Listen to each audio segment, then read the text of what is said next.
Lucky ने वाकई बहुत सालों के बाद ऐसा खाना खाया था। खाना खाकर लग तो बहुत अच्छा रहा था, लेकिन मन ही मन उसे ये बात खटक रही थी कि उसने ये खाना अकेले ही खा लिया था। वो चाहता था कि इस लजीज खाने का जायका उसके दोस्तों की जुबान पर भी घुलना चाहिए, इसलिए उसने रुस्तम से खाना बंधवाने की बात कही थी। लेकिन रुस्तम इस दुविधा में पड़ गया था कि उसके मालिक की डिमांड को कैसे पूरा करे। फिर भी रुस्तम ने कहा, हाँ हाँ सर, आप चिंता मत करिए, हम अभी पैक करवा देते हैं। जैसे ही रुस्तम ने यह बात कही, वो होटल के मैनेजर को बुलाने के लिए कमरे से बाहर चला गया। उसने मैनेजर को फोन मिलाया और उससे जल्दी से जल्दी सारा सामान इकट्ठा करने के लिए कहा। मैनेजर ने तुरंत सारा सामान मंगवाया और रसोई में अपने खानसामों से बाकी का काम छुड़वाकर उन्हें इस काम में लगा दिया। लगभग आधे घंटे के अंदर ही सारा खाना बनकर तैयार हो गया था और मैनेजर वो सारा खाना लेकर रूम नंबर 888 में आ गया था। वहां के हर अटेंडेंट के हाथ में एक नीला और सफेद रंग का डब्बा था। मैनेजर ने कमरे के अंदर आते ही कहा, रुस्तम सर, खाना तैयार है। रुस्तम ने उससे इशारा किया और अटेंडेंट ने सारा खाना मेज पर लगा दिया। रुस्तम ने एक एक डब्बे का ढक्कन खुलवाया और उसे देखा और उसकी खुशबू भी ली।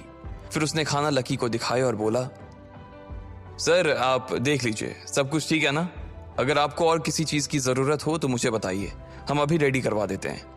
लकी ने अपनी आंखों से उन डब्बों को देखा। उसमें ढेर सारा खाना था। उसके तो सिर्फ 3 ही दोस्त थे, लेकिन खाना को देखकर ऐसा लग रहा था कि इसमें आराम से 15 लोग निपट सकते थे। लकी ने रुस्तम की ओर देखा और बोला, ये तो बहुत सारा है रुस्तम जी, मेरे तो सिर्फ 3 ही दोस्त हैं, मुझे सिर्फ एक ही बॉक्स दे दीजिए, काफी है। अगर मैं इतना सब अपने साथ ले जाऊंगा तो वेस्ट हो जाएगा।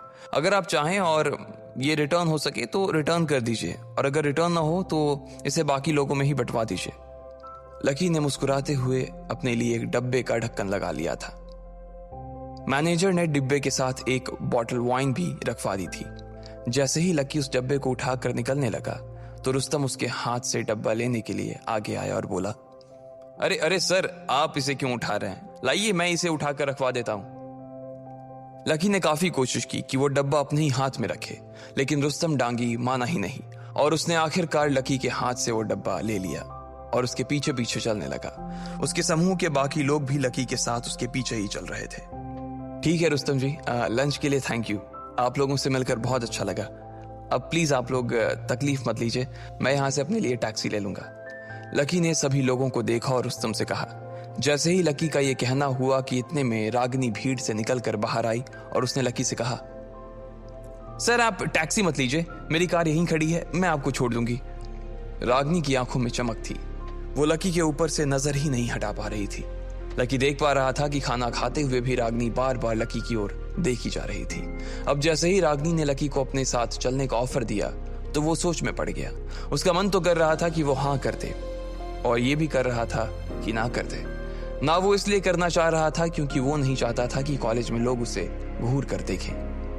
लकी के कॉलेज में किसी के कार से आने की और वो भी किसी लड़की के साथ, इस चीज की कल्पना कोई नहीं कर सकता था। लेकिन उसका हाँ करने के पीछे का सिर्फ एक ही कारण था, रागिनी। वो रागिनी की धूप से मिचमिचाती हुई आंखों को चाह कर भी मना नहीं कर सकता था, और इसलिए उसने कहा, ठीक है, ऐसा भी कर सकते हैं। जैसे ही लकी ने रागिनी के साथ जाने के लिए हाँ की, रुस्तम और बाकी लोगों की जान में जान आ गई। रागिनी का ऑफर एक्सेप्ट करते ही वो समझ गए थे कि लकी उनकी मेहमान नवाजी से खुश था। रागिनी उसे अपने साथ अपनी कार की ओर ले गई और बाकी लोगों ने उसे विदा कर दिया। जैसे ही रागिनी ने देखा कि बाकी लोग निकल गए हैं, वो लकी की ओर घूमी और बोली, सर आपने मेरे साथ आने के लिए हाँ कर दिया, इसके लिए बहुत बहुत थैंक यू सर। लकी ने उसकी ओर देखा और मुस्कुरा दिया। इसके बाद रागिनी के दिमाग में ना जाने क्या शक आया। उसने फिर से लकी की ओर देखा और बोली, सर आपको मालूम है ना कि लिफ्ट में जिस लड़की के साथ आपकी लड़ाई हुई थी वो लड़की मैं ही थी।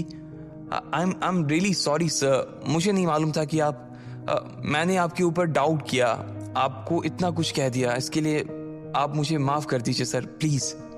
रागिनी ने कहा और लकी का हाथ पकड़ लिया। जैसे ही रागिनी ने लकी के हाथ को अपने हाथ में थामा, उसके तन बदन में मानो आग सी लग गई।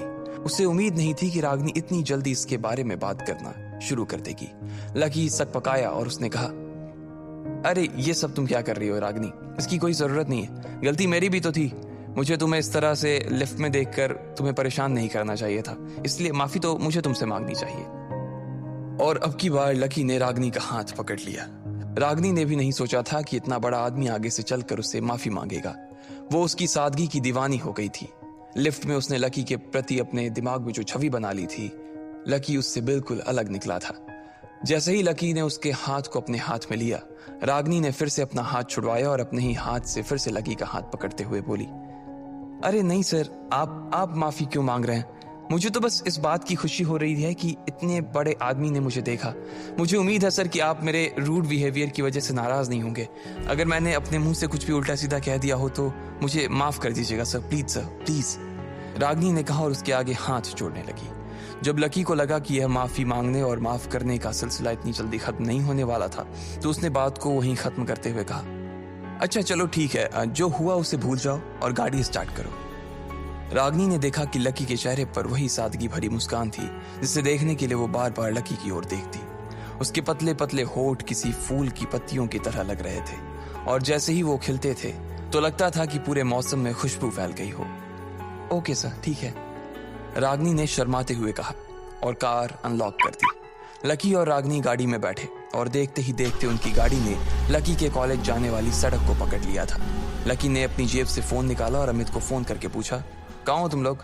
हम लोग अभी यहीं हॉस्पिटल में ही हैं, कोयल के साथ, अमित ने कहा। लकी ने जैसे ही सुना कि उसके दोस्त अभी भी हॉस्पिटल में ही थे तो वो दुविधा में पड़ गया। अब उसे समझ नहीं आ रहा था कि वो खाना लेकर हॉस्टल जाए या फिर हॉस्टल आकर उनके आने का इंतजार करे। उसने देखा कि खाना अभी गर्म था और अगर वो हॉस्टल जाता और उनका इंतजार करता तो खाना ठंडा हो जाता और उसका स्वाद भी खराब हो जाता। लेकिन अगर वो गर्मा गर्म खाना लेकर हॉस्पिटल चला जाता तो उधर कोयल गर्म हो जाती। इसी उलझन में लकी सड़क को देखे जा रहा था कि तभी रागनी ने उसे देखा और पूछा, सर आपके कॉलेज ही चलना है ना? रागनी के चेहरे पर एक मुस्कान थी। लकी के मन में एक बार के लिए ये ख्याल आया कि हॉस्टल का कमरा खाली है और अभी अमित और बाकी लोगों के आने में कुछ वक्त है। ऐसे में वो चाहता तो रागनी को अपने साथ उस कमरे में ले जा सकता था।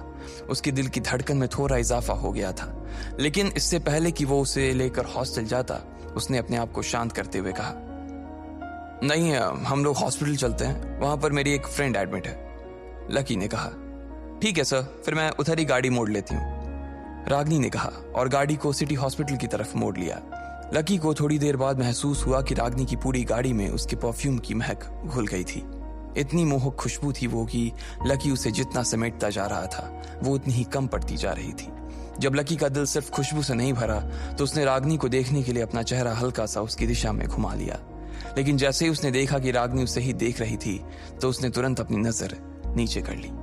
उसके गाल शर्म से लाल हो गए थे और उसकी आंखों में उसकी हंसी चमक रही थी। अचानक उसे लग रहा था कि वो फिर से वही हरकत कर रहा था जो वो लिफ्ट में कर रहा था और उसे अपने आप पर ही शर्म आ रही थी। वैसे सर, अगर आप चाहें तो फिर से अपनी नजर उठाकर देख सकते हैं, मैं इस बार आपको, रागनी ने भी शर्माते हुए कहा। बड़ी हिम्मत करके उसने ये बात कही और कहते ही उसका दिल भी जोरों से धड़कने लगा। जैसे ही लकी ने उसके मुंह से ये सुना, उसकी शर्म और ज्यादा बढ़ गई। उसने बिना रागनी की ओर देखे कहा, हाँ, क्या कहा तुमने?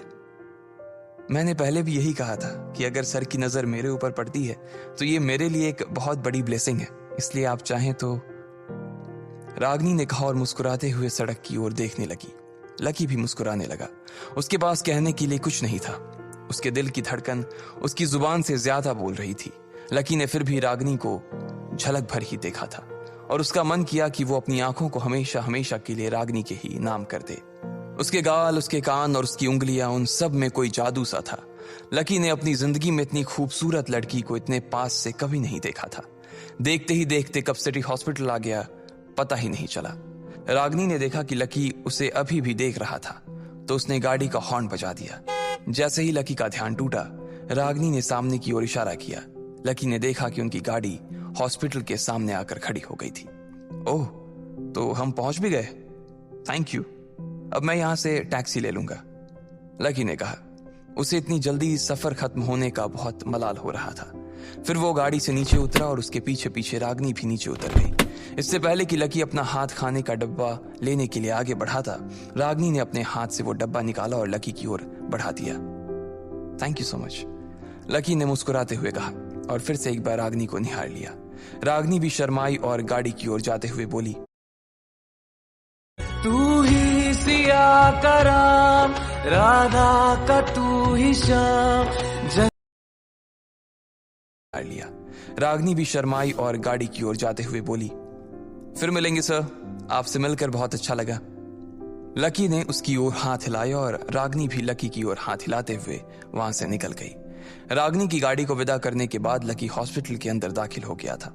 उसने रिसेप्शन पर कोयल के वार्ड के बारे में पूछा और सीधा पहली मंजिल पर चला गया। दाएं मुड़ते ही सबसे पहला कमरा कोयल का ही था। उसका दरवाजा लगा हुआ था। जैसे ही लकी ने दरवाजा खोला, उसके चरमराने की आवाज आई। लकी ने देखा कि उसे एक छोटे से कमरे में रुकवाया हुआ था। कोयल को देखने से ही लग रहा था कि उसे ज्यादा चोट नहीं आई थी, बस उसके पैर में थोड़ी लगी थी। कोयल के आसपास उसके सभी दोस्त खड़े थे। ऐसा लग रहा था कि सबने कोयल के पलंग को घेर लिया था। लकी ने देखा कि अमित, प्रीतम और गर्वित के अलावा वहां खड़े सभी लोगों ने काफी चकाचक कपड़े पहने हुए थे। उनकी महक से कमरे में रखी दवाइयों की महक कम हो गई थी।